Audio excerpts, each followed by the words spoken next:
What's up, everybody? I'm Jesse, and here with me is Amanda from Zelda Universe and Rick, also known as RMFH. And today we're going to be discussing Amanda's trip to E3 and The Legend of Zelda Breath of the Wild. So why don't you guys go ahead and introduce yourselves and give us your initial thoughts on The Legend of Zelda Breath of the Wild. Hey, I'm Amanda Van Heil. I'm with Zelda Universe, and I was lucky enough to go to E3 and try out the new Breath of the Wild.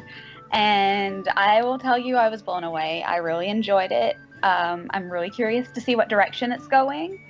As far as like where it sits in the timeline, I think it's definitely way past Wind Waker. And I love it. It's totally different from previous games. I'm Rick, otherwise known as RMFH, and I make Zelda theories. I'm super stoked for this new Zelda game. I've never experienced the feelings that I got when I first saw the original trailer, and I'm just really excited to see where this thing goes from here. One of the things that's new about this Zelda game is that it's open world, which isn't new to gaming, but is new to the Zelda series. Games like Fallout, The Witcher, and Skyrim have been doing this for years now, but it's just now coming to Zelda. So do you think that Nintendo will be able to put their traditional spin on this game to make it still feel fresh and new, even though we've had this concept in other games for a while now? That is a really good question. I haven't even thought of that before. That's a really good question. So far, from what I've seen, I think they're going in the right direction. Link can climb pretty much anywhere. I think what they're doing still, though, is focusing on the gameplay, because the gaming mechanics were definitely pretty user-friendly. I found that for certain. And I think it's just they're still going to have their whimsical side to it without it getting, with it still being kind of a somewhat serious game, I guess you could say, without losing the Zelda charm. But it's definitely a change, and it's a step in the right direction for Nintendo, for certain. I basically agree with what Amanda says. I mean, just from looking at the footage, you can tell that they still have that Nintendo touch to everything. It may be things that everybody else has already done with other games. You know, The Witcher 3 is very similar to what we saw of the Zelda Breath of the Wild trailer. And the footage that we got to see with the demo.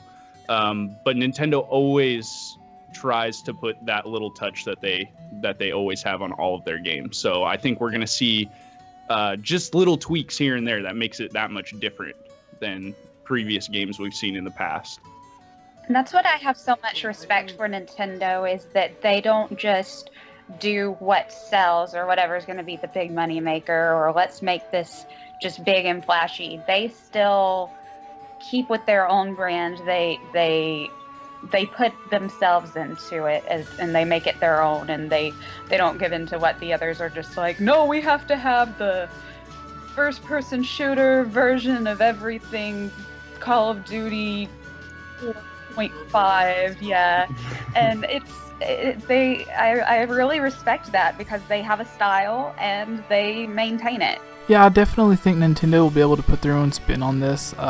They'll just add that classic Nintendo charm. And one of the examples that I've already seen of this is when you're not wearing any boots and Link kicks a treasure chest open. Usually it just opens up, but in this he like stubs his toe and even has a funny animation for it. Oh, one other one like that is if you play it without putting any clothes on Link, because he starts off, he's just wearing like swim trunks. Clothing is optional. So naturally I had to play Link naked, because why not? And while you're walking around, the old man will say to you, if you're naked, he will say, aren't you a bit chilly? It's a little chilly out here, isn't it? And start commenting like, aren't you cold? But he doesn't do that, because I've played it once with clothes and once without clothes. And when it was without clothes, he was commenting on how chilly it was. So as you mentioned, whenever you get cold, you have to put on warmer, thicker clothes. That way you can't really run around the entire game naked. But do you think this means that we'll see the return of other clothing items from past Zelda games, whether it's the Zoro's armor, the Goron's tunic, or even Link's classic green tunic? Because if they brought back, say, the Zoro's tunic, then you could swim or dive under the water and hold your breath for a longer time without running out of stamina. And if you have the Goron's tunic, then you can withstand the heat of Death Mountain, like wearing thicker clothes allows you to withstand the ice-cold temperatures at the top of these mountains. I think it's going to go in the direction of what he wears, and the reason I think that is because even just basic pants and basic shirts changes his ability. So if he's, like, for example, wearing the well-worn shorts, which he can wear at the very beginning, that offers just a minimal amount of defense, but then you can find, in the demo at least, you can find another pair of pants, and it increased the defense level from 1 to 3. So it's doing some of that RPG style kind of a leveling sort of thing that you see in like Final Fantasy and things like that. So that makes me think, since there are multiple clothing options for different instances, that really makes me think that it'll be something along the lines of like the Goron tunic or the Zora tunic. I don't know exactly what it will be, but definitely something like that. Yeah, I think we might get, when you first go into those areas, it's going to be a struggle at first. You know, you're going to have to find those certain items at first. I think some will have, you know, like you said, different abilities from others. And then I think they're also going to throw in the mechanic of eating as well. So when you go into Death Mountain, you're going to have something that cools you off. But I think you may be able to get, like Jesse's saying, the Goron tunic or the red tunic as an end-all, be-all kind of tunic. So then you don't have to worry about it, but it will be something that you have to work up to. It's not going to be something that's just handed to you, right? Like in the past. That makes sense. Give him a slushie. drink some milkshake. So in one of the coolest videos that I've seen from E3, which wasn't from anyone's press conference, but it was a large crowd of people actually running and sprinting to Nintendo's booth in order to play The Legend of Zelda. Right. Well, the reason people weren't sprinting towards Sony is because they actually had, kind of like at Disney World, fast passes. So you would just book a time, and that's when you would go. So you didn't have to sprint towards the Sony booth. So that's why nobody was doing that. And then the other runs were taking place in the South Hall, and that's where Resident Evil was. That's where Mafia. That's where some of the other games were. So that's why we didn't see those sprints. But in the West Hall, which is where Zelda was, that is where everybody was running. I was in the middle of the stampede myself. It was intense. I even picked myself out in like one of the videos that I saw, like me like pushing past people. Like I was little compared to everybody else, so I could weave in and out. But at the same time, I was little compared to everybody else, so they could crush me. So when you first actually made it into Nintendo's booth, what was your first thoughts on seeing all these giant life-sized replicas of Link and the Guardians, and all of these Nintendo things that you'll never see anywhere else? Oh my gosh, that was incredible. I would be shocked if they did not, or I would not be shocked if they had former Disney Imagineers working on that set, just because it was beautiful. I mean, this was like full-on theatrical set. You go in, initially you go into a theater where they show you like an extended trailer, and then there's this projection on the screen, and it opens up the door to the booth. And as it opens just like the temples and the shrines open in the game. So it was like kind of pieces coming up at a time. And that was pretty cool. I was tearing up the whole time. I could not just believe it. I was like crying. I was so excited. And then you walk in, and then all the people who are working the booth, they all had on like khaki leggings and boots and like a brown pair of knee-high boots and like a tunic shirt. So they were all kind of bounding as Link. And so you followed your Link to the different setups, and they had like, I don't know, 40 something Wii U set up. I don't remember how many Wii U's they had set up, but it was a lot. They let in about 20 at a time, and the demo lasted about 30 minutes. But when you were in there, they had the lighting was on point. They had, even the carpet was done like grass. They had like a giant bokoblin. I took a bunch of goofy pictures with that.